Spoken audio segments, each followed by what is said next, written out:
Genesis chapter 16. Now Sarai, Abram's wife, had borne him no children.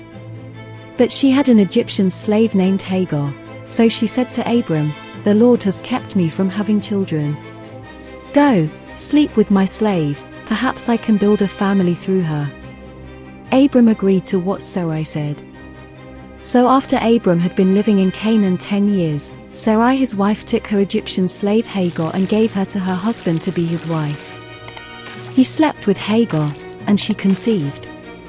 When she knew she was pregnant, she began to despise her mistress. Then Sarai said to Abram, "You are responsible for the wrong I am suffering. I put my slave in your arms, and now that she knows she is pregnant, she despises me. May the Lord judge between you and me." "Your slave is in your hands," Abram said. "Do with her whatever you think best." Then Sarai mistreated Hagar, so she fled from her. The angel of the Lord found Hagar near a spring in the desert. It was the spring that is beside the road to Shur. And he said, "Hagar, slave of Sarai, where have you come from, and where are you going?" "I'm running away from my mistress Sarai," she answered. Then the angel of the Lord told her, "Go back to your mistress and submit to her." The angel added, "I will increase your descendants so much that they will be too numerous to count." The angel of the Lord also said to her, "You are now pregnant and you will give birth to a son. You shall name him Ishmael, for the Lord has heard of your misery. He will be a wild donkey of a man, his hand will be against everyone and everyone's hand against him, and he will live in hostility toward all his brothers." She gave this name to the Lord who spoke to her, "You are the God who sees me," for she said, "I have now seen the one who sees me." That is why the well was called Beer-lahai-roi. It is still there, between Kadesh and Bed. So Hagar bore Abram a son, and Abram gave the name Ishmael to the son she had born. Abram was 86 years old when Hagar bore him Ishmael. Chapter 17. When Abram was 99 years old, the Lord appeared to him and said, "I am God Almighty, walk before me faithfully and be blameless. Then I will make my covenant between me and you and will greatly increase your numbers." Abram fell face down, and God said to him, "As for me, this is my covenant with you, you will be the father of many nations. No longer will you be called Abram, your name will be Abraham, for I have made you a father of many nations. I will make you very fruitful, I will make nations of you, and kings will come from you. I will establish my covenant as an everlasting covenant between me and you and your descendants after you for the generations to come, to be your God and the God of your descendants after you. The whole land of Canaan, where you now reside as a foreigner, I will give as an everlasting possession to you and your descendants after you, and I will be their God." Then God said to Abraham, "As for you, you must keep my covenant, you and your descendants after you for the generations to come. This is my covenant with you and your descendants after you, the covenant you are to keep, every male among you shall be circumcised. You are to undergo circumcision, and it will be the sign of the covenant between me and you. For the generations to come every male among you who is 8 days old must be circumcised, including those born in your household or bought with money from a foreigner, those who are not your offspring. Whether born in your household or bought with your money, they must be circumcised. My covenant in your flesh is to be an everlasting covenant. Any uncircumcised male, who has not been circumcised in the flesh, will be cut off from his people, he has broken my covenant." God also said to Abraham, "As for Sarai your wife, you are no longer to call her Sarai, her name will be Sarah. I will bless her, and will surely give you a son by her. I will bless her so that she will be the mother of nations, kings of peoples will come from her." Abraham fell face down, he laughed and said to himself, "Will a son be born to a man 100 years old? Will Sarah bear a child at the age of 90? And Abraham said to God, "If only Ishmael might live under your blessing." Then God said, "Yes, but your wife Sarah will bear you a son, and you will call him Isaac. I will establish my covenant with him as an everlasting covenant for his descendants after him. And as for Ishmael, I have heard you, I will surely bless him, I will make him fruitful and will greatly increase his numbers. He will be the father of 12 rulers, and I will make him into a great nation.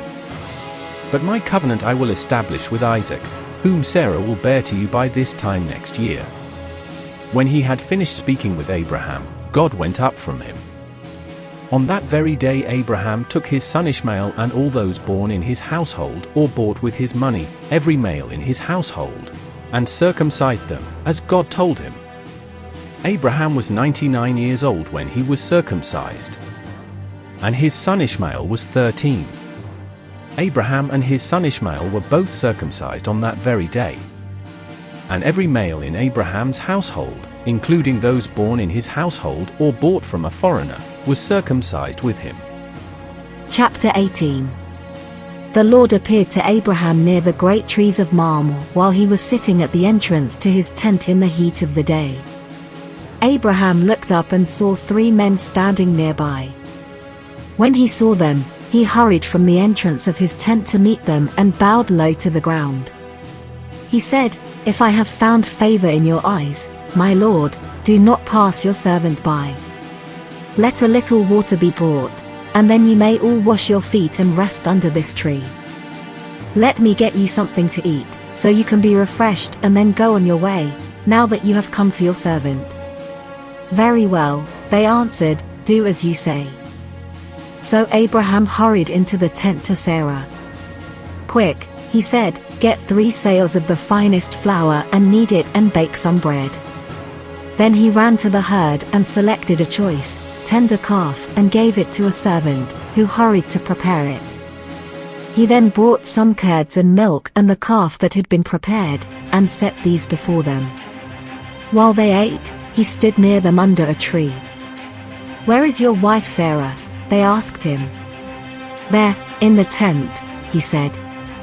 Then one of them said, "I will surely return to you about this time next year, and Sarah your wife will have a son." Now Sarah was listening at the entrance to the tent, which was behind him. Abraham and Sarah were already very old, and Sarah was past the age of childbearing.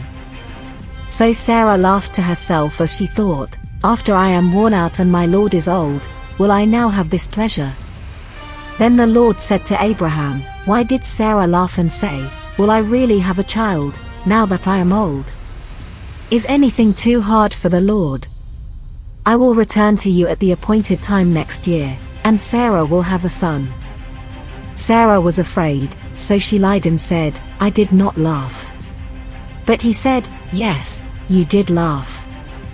When the men got up to leave, they looked down toward Sodom, and Abraham walked along with them to see them on their way. Then the Lord said, "Shall I hide from Abraham what I am about to do? Abraham will surely become a great and powerful nation, and all nations on earth will be blessed through him.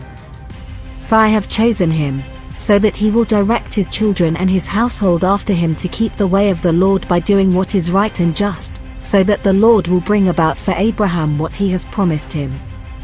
Then the Lord said, "The outcry against Sodom and Gomorrah is so great and their sin so grievous, that I will go down and see if what they have done is as bad as the outcry that has reached me. If not, I will know."